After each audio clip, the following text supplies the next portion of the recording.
Chers auditeurs, bonjour. Aujourd'hui, nous sommes avec Mercotte. Bonjour Mercotte. Bonjour. Pour parler de votre ouvrage, La Savoie gourmande.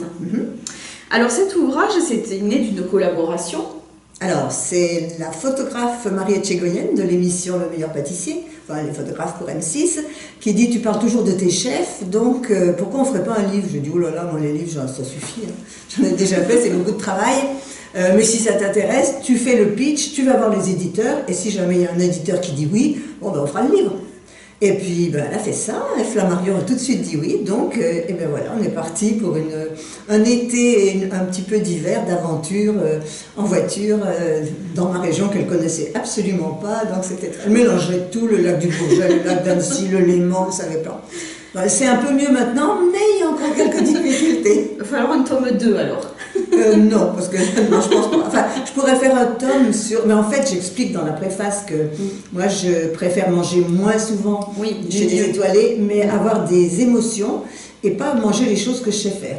Donc, effectivement, c'est plutôt chez les étoilés qu'on trouve ça. Encore qu'il y a des jeunes très très bien qui font très bien. Hein. Je ne veux surtout pas les mettre de côté, mais disons que je les connais moins. Là, c'est tous mes amis. Je n'ai rencontré que des chefs amis. Donc c'était très facile d'avoir des conversations sans filtre, à bâton rompu, puisqu'on se connaît depuis très longtemps. Et chaque chef a donc choisi un artisan à mettre en valeur. Puis j'ai parlé un petit peu d'autres choses en Savoie qui me tiennent à cœur. Voilà, alors on apprend plein de choses. Donc l'ouvrage, il y a deux chefs. Donc d'un côté, il y a les chefs des lacs, autour des lacs. Alors voilà, les chefs autour des lacs et les chefs en montagne. Voilà. On a 3 lacs en Savoie, Haute-Savoie, enfin 3 principaux, on va dire, le lac du Bourget, le lac d'Annecy et le Léman. Et les montagnes, il fallait faire un petit peu le choix parce que vraiment, on en a beaucoup. Donc voilà. Et alors, il faut bien dire, les gens, quand ils viennent signer pour les autographes, je dis, mais attention, c'est pas un livre de recettes. C'est un livre à lire. Bien sûr, chaque chef a donné une recette. Mais c'est pas du tout ça. Le but, c'est de voir le parcours des chefs, s'en inspirer. J'ai beaucoup de gens qui prennent le livre et qui font le parcours. Et oui, bien sûr. En fonction de la personnalité des chefs, de ce qu'ils trouvent et tout. Donc c'est plutôt un livre pour mettre en avant les Savoies que j'aime beaucoup, parce que je suis savoyarde et fière de l'être, donc ça, j'assume à fond. Et donc un tome 2, je les connais moins, les jeunes qui ont pas d'étoiles, qui très talentueux, hein, c'est pas du tout ça, mais disons que j'ai moins de complicité avec. Et c'est finalement un guide touristique culinaire. Quelque part, c'est exactement ça. D'ailleurs, Savoie Mont Blanc Tourisme, là, j'ai fait un podcast récemment, et il disait, mais on devrait le mettre dans les offices du tourisme, parce que les gens... Alors, effectivement, ça sélectionne un petit peu, c'est un petit peu clivant. C'est des gens qui sont gourmands, gourmets. Voilà, mais eux, ça les intéresse vraiment. Oui, puis il y a aussi des artisans, il y a des viticultrices, il n'y a pas que les restaurants. Alors, il n'y a pas que les restaurants en Savoie, donc j'ai parlé, alors j'avais plus beaucoup de place, mais j'ai quand même parlé de quelques pâtissiers, parce que moi, si je ne parle pas de pâtisserie, ça ne va pas le faire, qui ont donné des recettes plutôt abordables d'ailleurs. J'ai parlé de vigneronnes surtout, parce que, bon, c'est Magali Sulpice qui est sommelière, la femme de Jean Sulpice, qui maintenant n'est plus sommelière, mais qui m'a appris à découvrir les vins de Savoie, qui m'a donné des jeunes qui sont en devenir, mais qui commencent déjà à être connus tout au moins chez nous. J'ai parlé aussi du fromage, parce que j'aime éduquer les gens sur les fromages. Ils ne savent pas faire la différence entre un Beaufort d'été et un Beaufort de chalet d'alpage. Ça n'a rien à voir. Donc ça m'énerve. Et puis des fromages un peu oubliés. Et puis il y a la tome de Savoie avec 2 M. Alors la tome AOP, la tome des Bauges, elle n'a qu'un M, elle est AOP. Et la tome IGP de Savoie, elle a 2 M, ça aussi. Et donc puis on apprend plein de choses. Pourquoi le Beaufort de chalet coûte plus cher? Parce que l'affinage, on perd beaucoup de matière. Enfin voilà. Et j'ai parlé aussi de 2 choses incontournables du patrimoine savoyard, c'est-à-dire les couteaux Opinel. C'est incontournable. Moi, j'ai toujours mon Opinel avec moi. Je descends au petit déjeuner, parce qu'aller peler une pomme avec les couteaux de restaurant, c'est même pas en rêve. Et puis la filature Arpin, qui est une filature de luxe, qui est peut-être un petit peu moins connue au niveau national, mais qui est quand même tous les grands décorateurs parisiens, tout le monde utilise ces tissus qui sont exceptionnels et qui ne sont fabriqués qu'à partir des moutons savoyards. Et voilà. Et puis il y a aussi, bon, on ne va pas s'éterniser sur les artisans, mais moi j'ai trouvé la vannerie qui était très intéressante, et ce fameux potier qui met une intention quand il réalise donc ce plat. Jean-Paul Bozone. Voilà, Oui, et ça, oui, j'ai trouvé que c'était... oui, mais alors c'était pareil, dans les magique. artisans, on trouve des gens exceptionnels. Oui. C'est les chefs qui me les ont fait découvrir, même celui des escargots. Il a Ah une oui. façon de nourrir ses escargots qui est exceptionnelle. Moi, j'ai adoré, alors là, c'est Jean-Paul Bozone, c'est Voilà. celui qui fait de la poterie zen, Oui. sur le tard, hein, parce que c'était Eh pas oui. du tout sa vie, donc ce sont des reconversions. Il y a aussi une dame à Megève, la ferme des Ors. Elle est plutôt en Haute-Savoie, et en montagne, donc plus loin.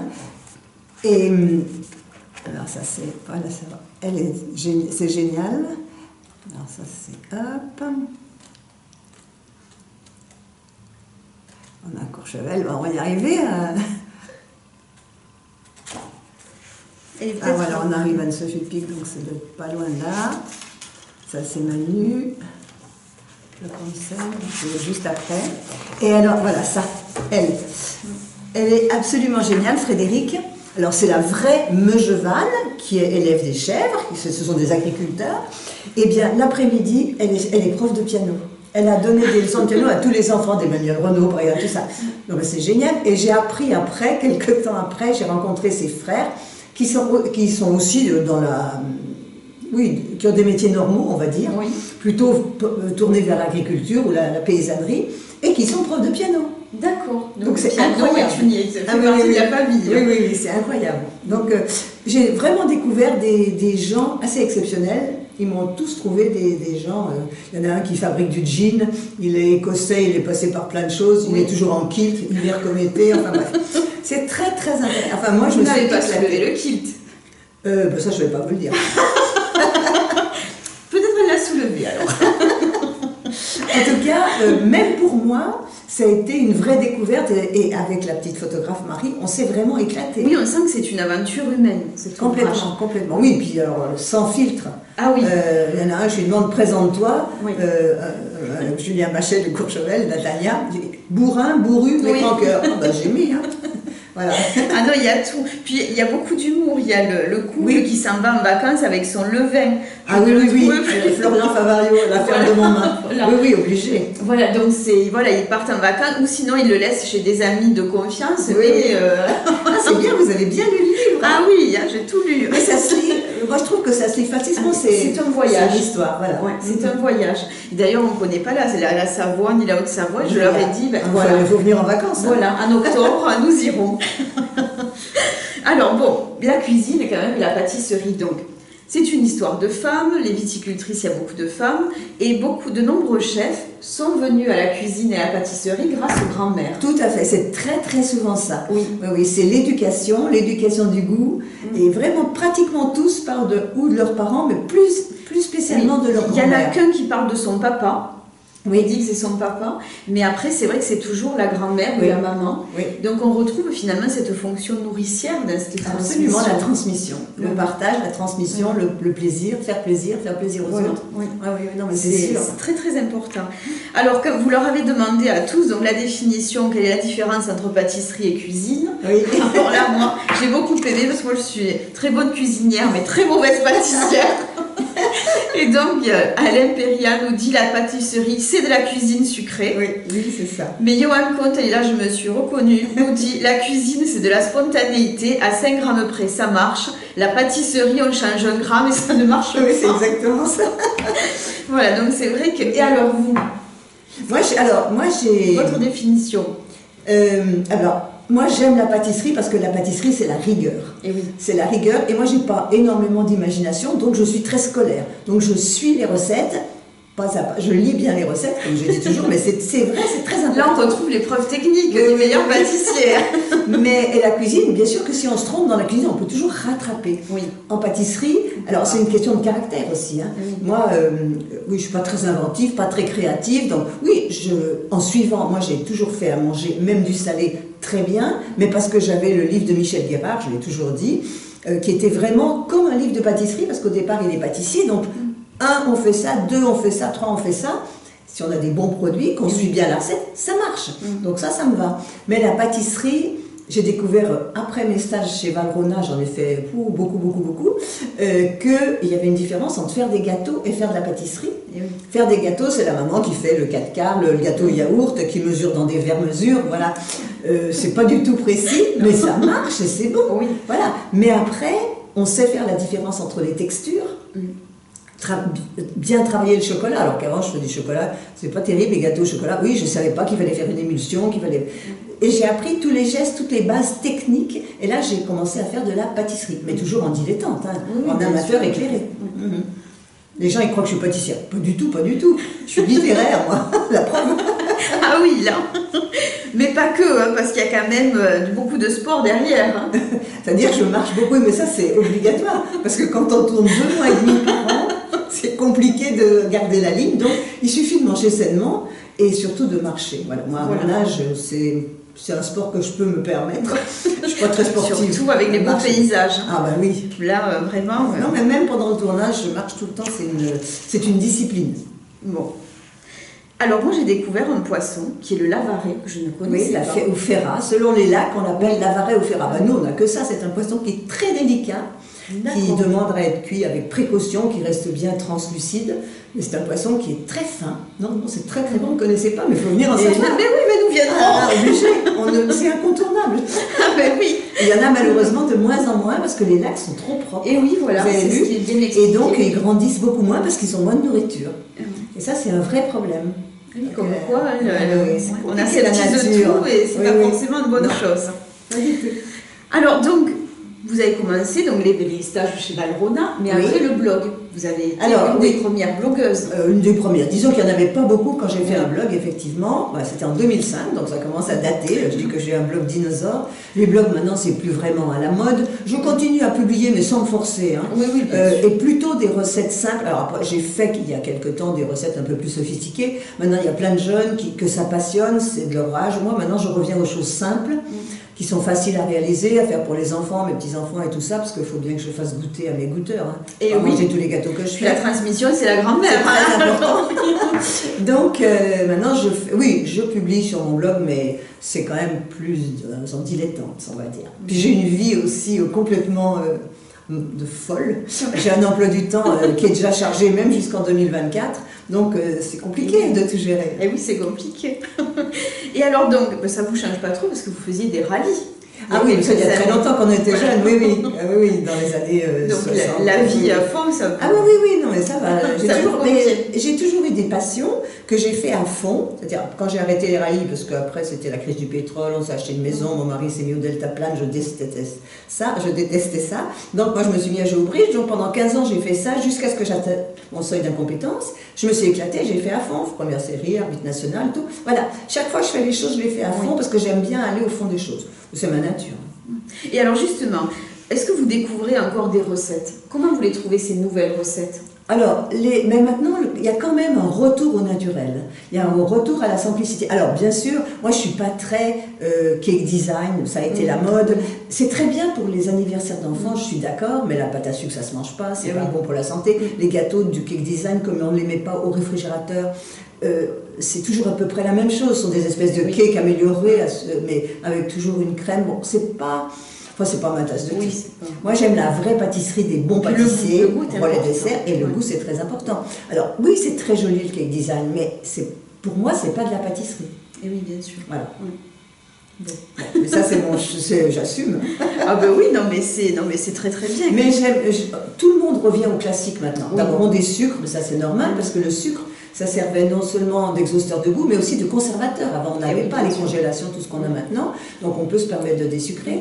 Après, ce qu'il faut vraiment savoir, c'est que c'est le produit de base, la qualité du produit de base qui fait la qualité du résultat. On a beau avoir les gestes, les techniques et tout, si on a des produits qui ne sont pas terribles, ce ne sera pas terrible. Et ça, bon, ça coûte un petit peu cher, mais il vaut mieux se priver et faire moins, et au moins manger des bonnes choses. Oui. Puis on le ressent dans l'organisme, on le absolument, ressent pour la santé, bien sûr. Alors vous avez posé des petits quiz donc un peu à tous ces chefs. Oui, je leur ai juste posé des questions. Oui. Donc d'ailleurs j'avais une dernière question. Donc finalement la transmission se fait par les femmes, mais il y a peu de femmes chefs. Alors, il y en a de plus en plus, mais effectivement, en Savoie, on n'en a pas beaucoup. Anne-Sophie Pic, qui est la chef la plus étoilée du monde, donc on a de la chance. Elle est dans la Drôme, mais comme maintenant elle est à Megève, donc c'est bon, j'en ai profité, en plus je la connais très bien, donc ça va. Mais c'est vrai qu'il n'y a pas beaucoup de femmes chefs. On a une femme qui fait les derniers fromages, Anémone Marmottan, qui fait le dernier persillé de Tignes, qui était une championne de ski, et qui a repris, c'est les derniers à fabriquer du fromage, du persillé de Tignes. Et donc voilà, puis j'ai pris des femmes vigneronnes quand même, j'ai bien essayé de mettre des femmes. Oui. Mais c'est vrai que voilà, je me suis dit, c'est vrai que c'est une histoire de femmes, et pourtant il y a peu de chefs. Alors de plus en plus chez les jeunes maintenant, on voit surtout les jeunes qui ont une philosophie de cuisine nature, de choses simples, parfois même végétarienne, ou en mettant l'accent sur les légumes, pas forcément vegan, pas forcément extrémisme, parce que voilà, le véganisme c'est bien, les végétariens c'est bien, mais il ne faut pas exagérer et aller au bout de... C'est comme tout, il faut être dans le juste, il faut l'équilibre correctement, enfin moi c'est ma façon de penser, mais il y a des plats véganes qui sont absolument délicieux, je suis tout à fait d'accord. Après, il ne faut pas, alors on ne peut plus de miel, on ne peut pas mettre des chaussures en cuir, enfin après ça devient exagéré. Oui, bien sûr. Donc, ces chefs ont dû répondre à un petit quiz. Alors, j'ai fait votre petit quiz en un peu... Pour moi. Ah ben oui. Allons-y. Hein. Alors, l'instrument fétiche. Pour moi, la maryse. D'accord. Bah oui, c'est indispensable, une maryse. On ne gaspille pas, on prend tout. Oui, non, c'est extra. Alors, la définition de la pâtisserie, selon vous? Gourmandise, transmission, partage. Bon. Oui. Très bien. Pâtisserie, la recette fétiche. Alors, biscuit de Savoie, je suis savoyarde, oui. Donc c'est facile. Ça peut être pour les intolérants au gluten si on ne mélange pas la farine à la maïzena ou la fécule. C'est fait en 5 minutes. J'ai amélioré la recette en la dessucrant.